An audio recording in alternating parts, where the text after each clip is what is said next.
second ဘိုင်းအတွင်းမှာကွန်ပျူတာတွေကအမှိုက်တွေကိုဘယ်လိုရှင်းမလဲ Nice. အဲ့တော့ကွန်ပျူတာမှာမိတ်ဆွေတို့ရဲ့အရေးကြီး data တွေမပြတ်စည်းဘဲနဲ့အမှိုက်တွေကိုဘယ်လိုရှင်းရမလဲဆိုတော့ကျွန်တော်ဒီနေ့မှာမျှဝေပေးသွားမယ်ဆိုတော့ကျွန်တော်လည်းအတူလိုက်ကြည့်လိုက်အဲ့တော့ပထမဆုံးတစ်ချက်အနေနဲ့ကကျွန်တော်တို့ run box ကိုစခေါ်ပါမယ်ဆိုတော့ window ရဲ့ R ရဲ့ run box ကိုခေါ်မယ်ပြီးတော့လို့ရှိရင်အဲ့ဒီမှာ recent recent recent ကိုခေါ်ပေးရပါမယ်ဆိုတော့ဒီမှာ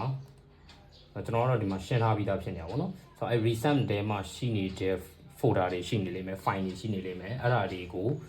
ဖြတ်ပေးရပါမယ်နော်ဆိုတော့အဲ့ဒါတွေဖြတ်ပြီးသွားရုံနဲ့သူကမပြီးသေးဘူးဒီ recycle bin ထဲမှာသူကအမှိုက်ပုံးလေးထဲမှာ file တွေကရှိနေဦးမယ်ဆိုတော့အဲ့ file ကိုလည်း right click လုပ်ပြီးတော့ empty recycle bin ဆိုပြီးတော့လုပ်ပေးရမယ်ဒါဆိုရင် yes ဆိုရင်ဒါဆိုရင်အကုန်လုံးပြတ်သွားလိမ့်မယ်ပြီးတော့နောက်တစ်ခုကကျတော့ run box မှာပဲ temp ဆိုတဲ့ file ရှိတယ်နော်ဆိုတော့အဲ့ temp ဆိုတဲ့ file ကိုလည်းဒီလိုပဲသူ့မှာ folder တွေ file တွေ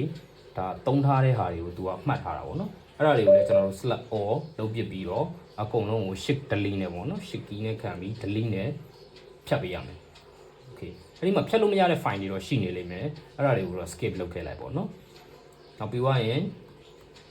temp ကိုအရှိနဲ့အနောက်နဲ့မှာ percent ခံပေးရမယ် percent sign လေးပေါ့နော်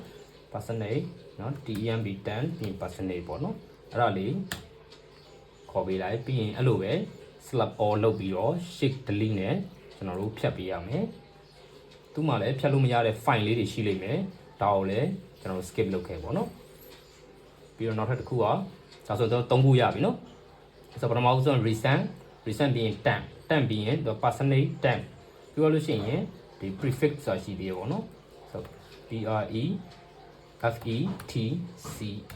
နော်အဲ့ဒါလေးကိုလည်းဝင်ပြီးတော့အဲ့လိုပဲ folder တွေ file တွေရှိတယ်အဲ့ဒါတွေကို select all လုပ်ပြီးတော့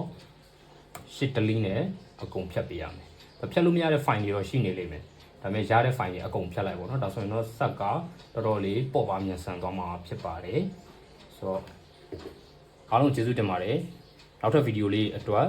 အကောင့်လေးကို follow လုပ်ခဲ့ပေးပါ